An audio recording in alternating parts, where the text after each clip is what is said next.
이 자리에도 동행하신다는 점을 항상 잊지 마시고 오늘 하루 잘 시작하시기 바랍니다. 계속해서 잠언 21장을 묵상하는 가운데 어제 묵상한 1절부터 14절에서는 저에게 말씀해 주셨던 것 같이 저희가 스스로 하고 싶어하는 일은 할 수가 없고 하나님은 저에게 알려진 모든 일들을 주도하시는 사랑과 그러니까 자비와 지혜로우신 여호와이십니다. 우리들의 삶에서 일어나는 모든 일도 그가 담당해 주신다고 말씀해 주셨습니다. 오늘 본문을 묵상하면서 하나님과 동반자로서 삶의 중요성을 깨닫게 해 주셨습니다. 제가 세 가지 정도를 개인적으로 많이 느꼈는데, 첫 번째는 하나님의 사역에 동반하고자 하는 제 자신을 주님은 그가 원하시는 쪽으로 다듬어 주시고 계셨다는 것을 발견할 수 있었습니다.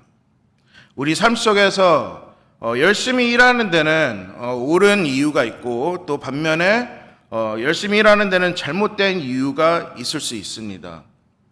어제 본문에서 말씀하신 것처럼 자신을 위해 일하는 것은 결국 좌절로 끝날 때가 대부분입니다. 때론 저희 같은 기독교인들도 안 믿는 사람들 같이 잘못된 목적으로 또 이유로 일을 하고, 또 불신자만큼 좌절감을 느끼고 또 죄를 지을 때가 있습니다. 로마서 12장에서는 이렇게 말씀해 주십니다. 이제 하나님의 뜻을 우리가 잘 이해를 하고 생활해야 되고, 말씀처럼 우리가 새롭게 생각하면서 새 생명 얻은 사람같이 행동해 나가라고 저에게 말씀을 해 주십니다. 우리가 믿는 사람이든 믿지 않는 사람이든 우리 자신을 위한 것을 얻기 위해 일하든, 우리 자신을 위해 삶을 쉽게 만들거나 사람들을 칭찬을 얻기 위해 일하든 우리는 일에서 좌절을 경험할 것입니다. 이 모든 것들이 내 자신이 아닌 하나님을 위한 것이라고 생각을 해야 되고, 또 비록 우리가 표면적으로 성공을 거두더라도 우리의 영혼은 여전히 허망함과 공허함으로 채워질 것입니다. 이제 하나님과의 동반자 관계라는 것은 우리가 하나님께서 우리에게 부탁하신 것들을 이제 그분을 위해 최대한 기쁘게 하는 것입니다. 이제 여러 가지 일들이 있겠죠. 교회에서 봉사하거나 또 단기 선교나 또 성가대, 또 아니면 맡은 부서에서 열심히 일하는 것도 있겠지만, 이것들은 저희가 생각해 보면 우리의 자신을 만족하려고 하는 일들은 아닙니다. 대신 우리가 일을 하다 보면 간혹가다 내 자신이 일을 한다고 생각할 때도, 착각을 할 때도 많습니다. 그렇지만 우리 주 예수 그리스도를 위해서 우리는 희생을 해야 되고, 또 수고를 해야 되고, 고생을 해야 됩니다.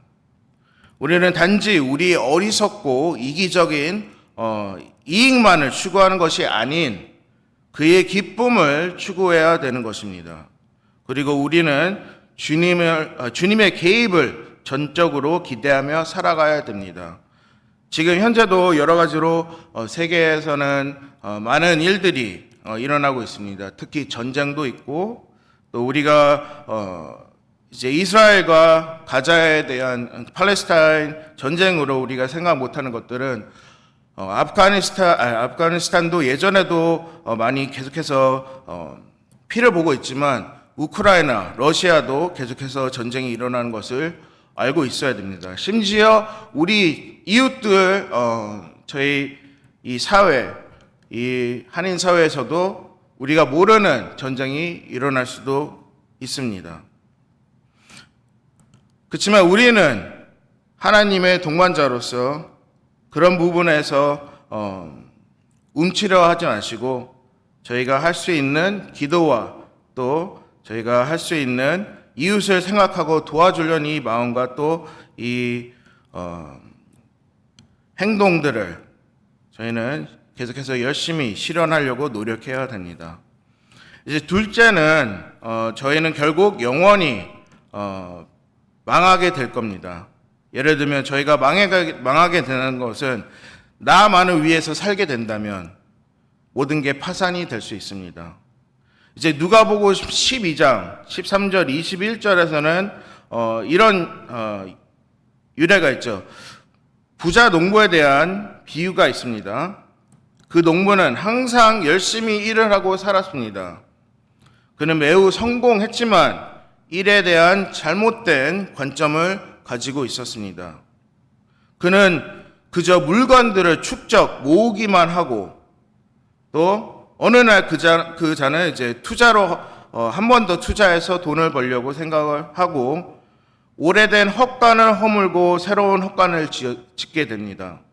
또 그 이유는 자기가 모았던 자기의 자산들을 모으려는 목적이었습니다. 그의 일에 대한 목적은 그저 자신 만족으로 살아가는 거였고 또한 멋진 은퇴를 준비하기 위해 기대하며 모으기만 하였습니다.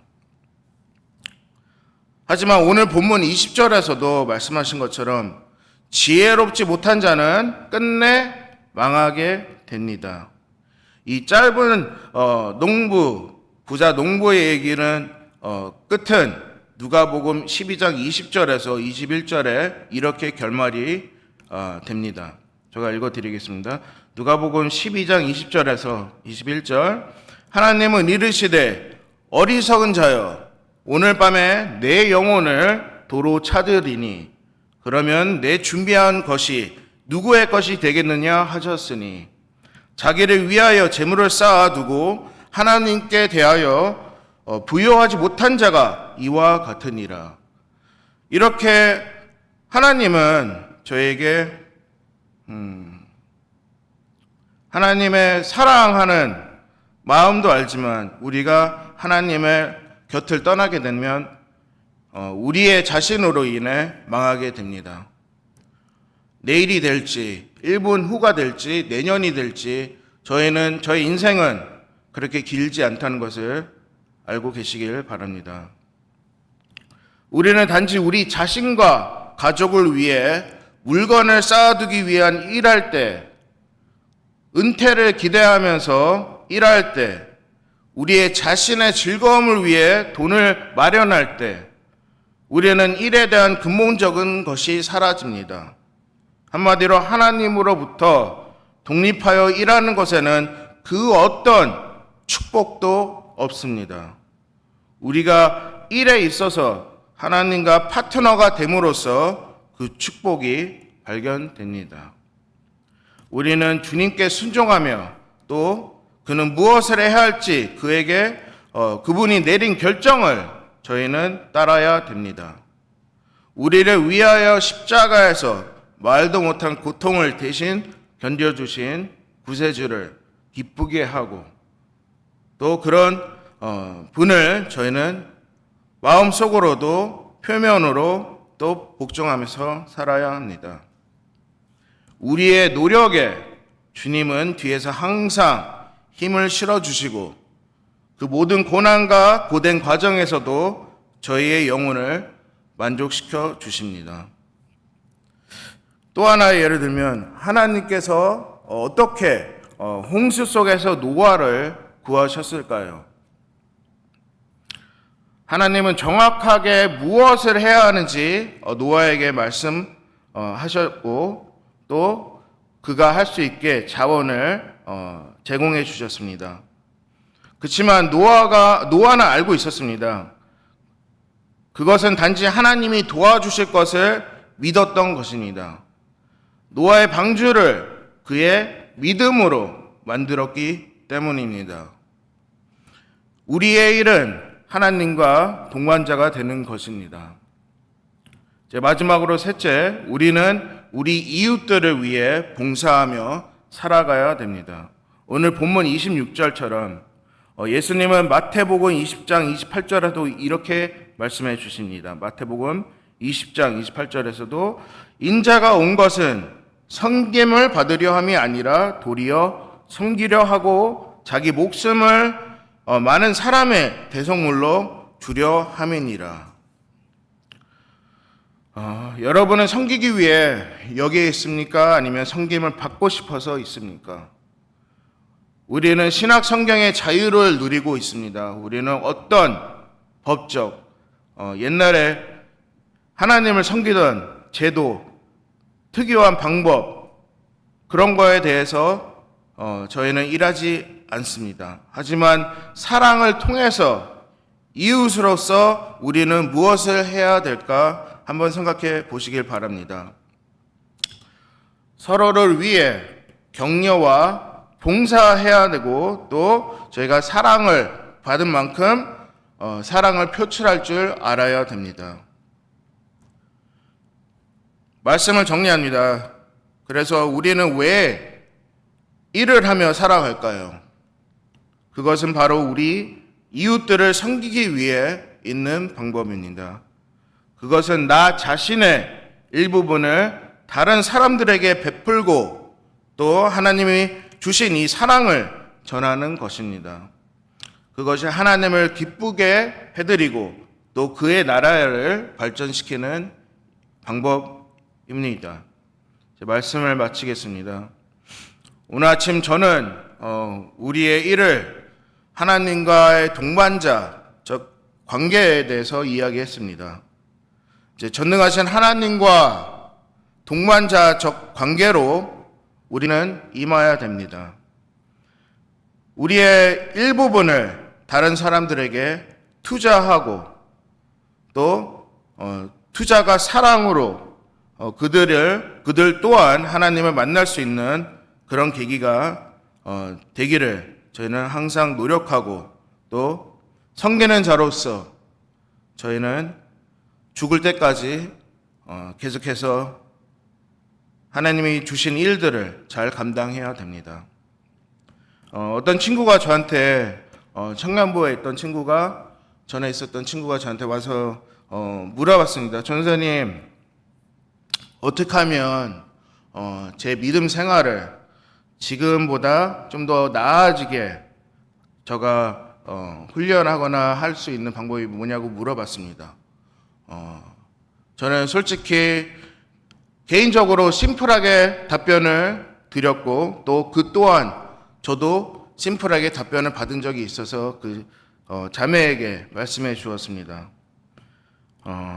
믿음 생활이란 우리가 계속해서 말씀과 기도와 찬양으로서 하나님과 매일같이 동행한다면 우리의 작은 믿음들은 계속해서 주님이 키워주시고 또 우리가 불필요한 것들을 우리의 시야를 주님에게 돌려주시는 일을 이제 성령님이 해주신다고 그 자매한테 얘기를 했습니다. 그리고 되도록이면 매주 예배 오라고 얘기를 해드렸습니다.